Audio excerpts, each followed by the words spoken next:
I'm here today with Zane Smith of Locust Grove. How are you doing today? Yeah, awesome. I must say it's a good start to the new year. Most definitely. So I know it's been about 2 years since the release of your Monster EP. Tell me what Locust Grove has been up to. Well, here in the last few weeks, we've been working on recording and just writing some new stuff and demoing out music in the studio here that I have locally in Oklahoma, and basically just trying to get new music planned because, as you said, 2 years ago was sort of the EP, and we spent a good 2 years, trying to play shows and promote it and stuff. So now's the time, for some new tunes. So that's kind of what we're focusing on. A bunch of people have been asking me if we're playing shows or going out on the road. It's like, of course, that is the goal, it's the plan, but you know, music right now is the key. So that's what we've been focused on. Most definitely. I'm sure your fans are very hungry for some new music by now. Do you have a release date in mind? Well, I'm trying to roughly get all this done in the next like 3 weeks, but that doesn't mean we're going to release it because I don't really know what the game plan is with it. Because I think we might want to try to shop it around to some people to see if we're going to go do a full length or what the plan is. But for now, it's just trying to get 5 solid songs. When we were talking about possibly doing a cover, but we haven't decided on that. We're indecisive. So will we be getting any singles dropped anytime soon to get a kind of a preview for what's coming up? I hope, like I said, I don't really know what the plan is. I know the plan. We're going to take it step by step, which is get them done, which is first.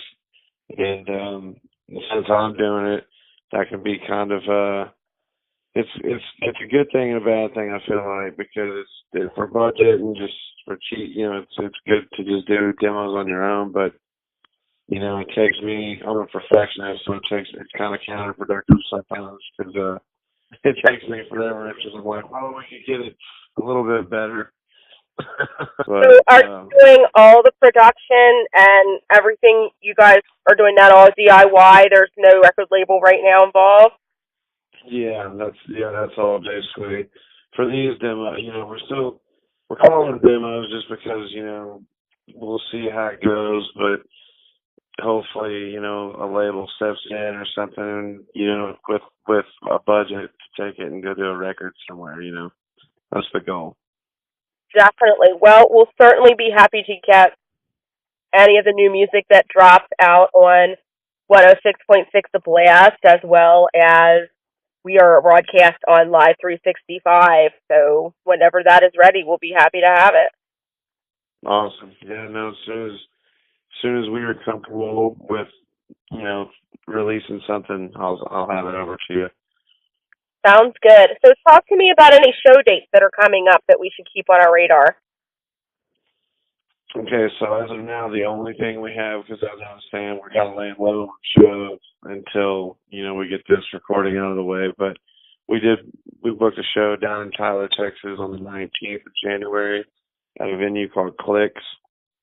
And our buddies in Blacktop Mojo, their sound guy, Jack, he's the sound guy at Clicks. And he set it up for us, so we're going to go down there and hang out with those dudes. And my birthday's on the 21st, so we're going to go down there and hang with those dudes and just kind of network a little bit and play a good show. And that's kind of the only thing right now on the books because of trying to record, and get it all solid and done. So the goal is in 3 weeks have these songs recorded, all ready to go and finished up, and then go down there and play that basically on the 19th. Definitely. Well, happy early birthday. Oh, thank you. You're welcome. Now, I know you guys have played with Blacktop Mojo before. Talk to me a little bit about your last tour dates that you did with those guys. It was a blast. Like we were on the way home from another run, and a tournament fortune events for the opening band that was out with them originally. They had a wreck, and we got a phone call to fill in, and we took a left turn and drove 19 hours to Fayetteville, North Carolina, and played our first show. and fell in love with those dudes. You know, we became good friends with them, and I think that tour was about 2 months, a little over 2 months. We went to Canada, and I mean, it looped around the whole country. It was a blast, like a really good first, I'd say, real tour experience for Locust. So we had really good time. Awesome. So that being your first full-fledged tour experience, any takeaways, any things that you learned that you want to share? Well, for me, it's I've done some tours, so it was cool to get out, with Locust because certain band members in the band, that was kind of their first real deal tour. I mean, we have done some tours, and grinding, but it's definitely a different world. So it's important to make sure that your touring band, you can have tough skin, and actually be able to do it. So, but I'd say that learn to be a mechanic because grinding and being out on the road so much, what you're traveling in is very important. And trying to trying to keep that maintenance, is going to save you money or cost you money. You know, Right. and Definitely. I mean, I'd say Planet Fitnesses, those are the best way, cheapest ways to get showers. I think, and maybe work out a little bit if you're into that. There's just little tricks and stuff like that that you pick up on that make it so much better. Right. The life certainly isn't as glorious as like maybe fans think that it is. Yeah, for sure. I mean, there's ups and downs. There's pros and cons to everything. Just like I guess anything else in life. But you're not having someone tell you when you can and can't, get up and when to wake up, go to work, and all that. But then again, you're not making the same kind of money that you know the normal person would think that you would, bring home. It's at our level, it's mostly all invested back into what you do, and so very valuable piece of information, I guess, is you got to be able to budget money and be able to invest it back into yourself wisely. When you've got merch involved, you've got eatings involved, your gas money's involved. Like it's not the rock star life that the majority of people think. You got to have business ethic. Most definitely. So tell me how Locust Grove came together. Where did it all begin for you guys? Well, a lot of people that know me know that I was with Anti Mortem in the past, and I was with that band for like probably 10 years or more, or maybe a little less. I don't know. And but we split up in 2014, October of 2014, and so coming out of that, on fire, it just like to me, I didn't want to give up music. It's very important and special to me, and I kind of looked at it like I could go play in bands, or, to me, I'm talented enough that I like to write music and put it together, and I enjoy that, as a creator of music. So to me, I was like, I'm going to form another band and just try to do it again on my own, basically, rather than join some other band and just play, because, that's something I could do in the long run any day, I feel like. And so in 2014, after the split, uh, came home, kind of hit the ground running. I had a band name already in mind, literally on the way home from, the day that we broke up, not even home from that little tour yet. I already had band members in mind. I had, an idea for what I wanted to do. The only question was singing, because I was only the guitar player with Anti-Mortem. So, basically my game plan was like, I'm not going to hold up for anybody. I'm going to like try to write music and then learn to sing. And if I find a singer that's really good, then I'll just like kind of step back and let him do his thing. But it's like if I don't find a singer, then it's like I'll just do it myself and just kind of grow that way. And that's kind of what happened. I kind of started just working a lot on singing, and kind of started getting to the points where I'd take care of it all, and kind of morphed it into what it is today, I guess. But that's where the idea was originally. It was in I'd say late 2015 or late 2014, And then it took me the whole year of 2015 to kind of figure out which band members were kind of solid and which ones wanted to be. Because, the ones I have now, to me, they'll always be the original Locust Grove, but I had Levi, the original drummer for Anti-Mortem. He was originally, when we, say late 2014, he was, in the band. I had a couple other prospects, and I kind of kept the project hush, until I was solid. And they ended up kind of working itself out to where a few of them stepped away, and I found the members I have now. I'd say by probably middle of 2015, I had all the members I have now. And we released, I think in early 2016 was when we announced the band name and announced like our first show. And I think our first show was March 26th of 2016. Yep. So now you started fairly young with Anti-Mortem, am I right? Yeah, I think I was 14. And then to have taken off the way that Anti-Mortem did with, I guess I would say, like national, almost international touring stardom. How is all that now for you looking back? I feel like I look back and I'm thankful for everything that that band did for us, and the people that I've met and the friends that I've made. And I guess the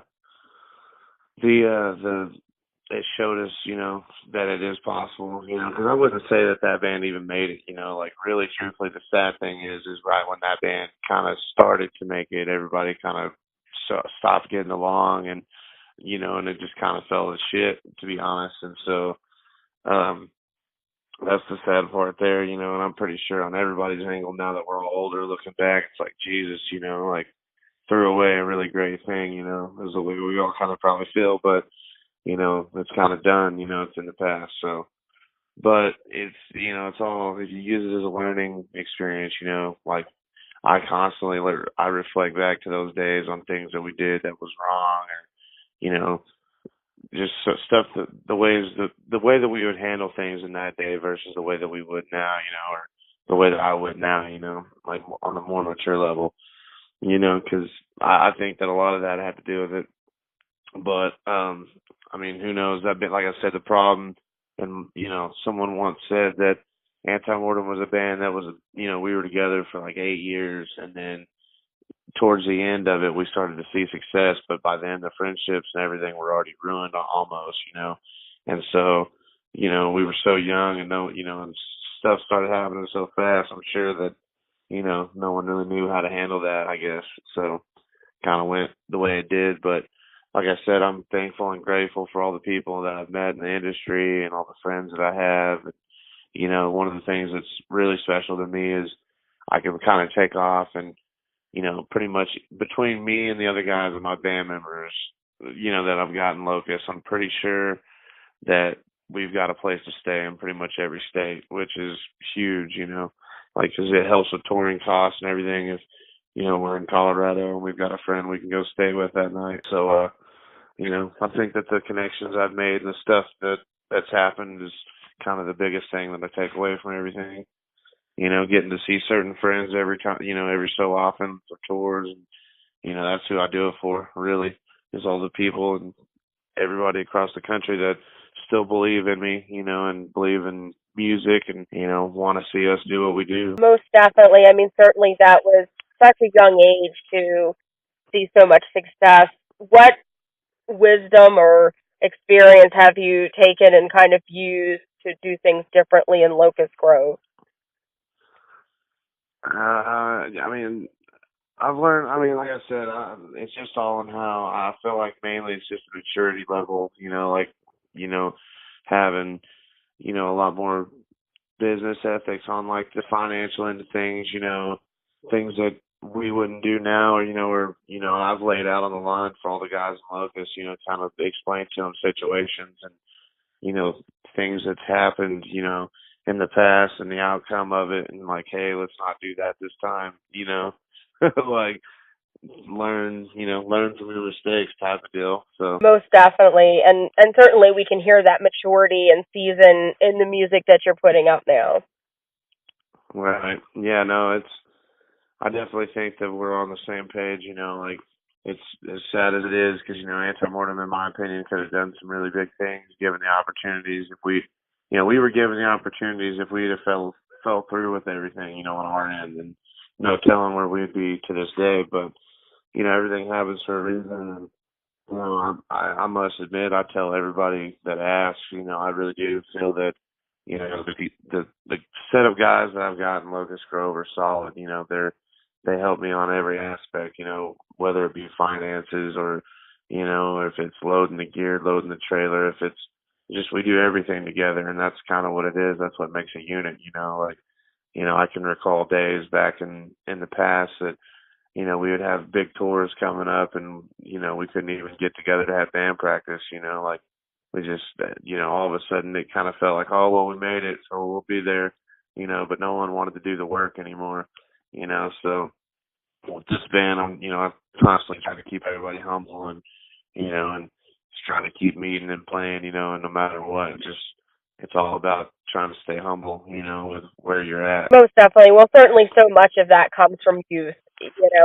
There's a lot of wastefulness in youth, and I'm sure everybody involved today is much more seasoned and mature musicians from where you guys started. Yeah, for sure. What else I would agree. you like listeners or fans to know about Locust Grove? Anything else that I've missed talking to you about today, or anything else that you'd like to share? Well, I just think I just want people to support live music and music in general, and get out to live shows and spread the word about awesome music, whether it's Locust Grove or a different band that you love, just keep it alive because there's not a lot of there is scenes, but it's just even in Oklahoma, the scene that we once had, I'd say even 8 years ago or 5 years ago, it just seemed to be thriving a lot more than what it is now. So, I always try to tell people that and obviously come see a live show, get with us on social media. We've got a YouTube page, we've got a subscribe, we've got Spotify, go add us to your workout playlist. We've got, we're going to be, like I said, releasing new music hopefully soon. So, but yeah, we're on all the social media. So, of course, if you're listening, check that out. Follow us on there. And, you'll see the craziness that we come across being in a rock band. Most definitely. Well, we'd be happy to share those social media sites as well on the website so that everybody can check those out as well and follow your band if they haven't already. Awesome. Yeah, we're looking forward to it. Come hang out, leave us a comment and on one of the platforms, and somebody will get back to you. Like Joey, our drummer, kind of runs like the Twitter and the Instagram. I do the Facebook and the YouTube answer people back on YouTube. Like kind of try to all spread out and take care of it because there's kind of a lot to take care of these days. But there's so many social media apps. There's like a new one every week. That's very true. You did mention about how the scenes have changed, and I think with music, I think the scenes have kind of gone online. And, you used to have a lot of paper, like magazines floating around and flyers and things like that. But it seems to me that, like, everything now is, like, Facebook, Instagram, Twitter driven. No, yeah, everything. There's such a, and that's something I've learned a lot in the last 2 years or whatever, too, is, the times have changed a lot, with social media, like, a band in today's world, you've got to compete with the other bands, which is the social media is a huge part of that. Like if you're not gonna want to get on social media, there's 10 million bands that do. So Right. that's kind of it's a weird world, and then trying to understand the algorithms to each of them. I've just now started to figure Facebook out, a little bit, and Instagram. It's crazy too how that one works, and it's all about the hashtags on that app. It's crazy. Most definitely is. But we are a very big supporter here of local and unsigned bands here on 106.6 The Blast. So, most definitely happy to play anything that you guys send us over and to continue to support as we support live music in general. No, that's awesome. We really appreciate it. Like I said, at this level, everything we can get is awesome. And anybody we can get supporting and talking about, Locust Grove, they're cool in my book. Most definitely. And you guys have put out some killer music with Monster, and we're excited to see what you guys have planned for us in 2019. Yeah, we're excited too. it's funny because it feels like yesterday that we recorded all those songs and released them, but then it's like it's like, damn, it is 2 years. Like, we better start releasing. We're horrible. Like, we've got like, I could literally sit here and tie a person's time up for like 3 hours on like just going through material that we've had. Like, we have a lot of songs. Like me personally, I constantly write every day, all day, and and the other guys when we get together, we do too. So they've got several songs. It's just we've been so busy, trying to place, shows and get the songs down that we've had. It's like we've had the same set. Like, we'll change it up, songs where they're at in the order, but we've been playing these same like songs in the set for like seems like 3 years, and 'cause we released Monster 2, but we've been playing them for an extra year. So it's like these songs are just so old to us, and it's funny because Monster's a great song and Menace of Society is a good song, but they're just so old to us. It's like I'm so ready for new ones. So I'm sure the fans feel the same way. Because Five, we've got some diehard fans that are like hitting us up on the daily, like, "Hey, I'm wearing these Five songs out. Where's the new ones?" So that's really been our main focus ever since we got back off the Blacktop run in July. We've just been kind of experimenting and writing new songs and just trying to figure out what works and what doesn't work. And then hopefully, I think we finally set a rough deadline for like, right before that show in Tyler, we're going to try to have these songs done. So I'm roughly have like 3 weeks. I've got something like that to try to get them done. And then, like I said, I don't know from there if the plan's going to be release them or hold on to them for a little bit longer or what the plan is. But I know that the first plan is to get them finished.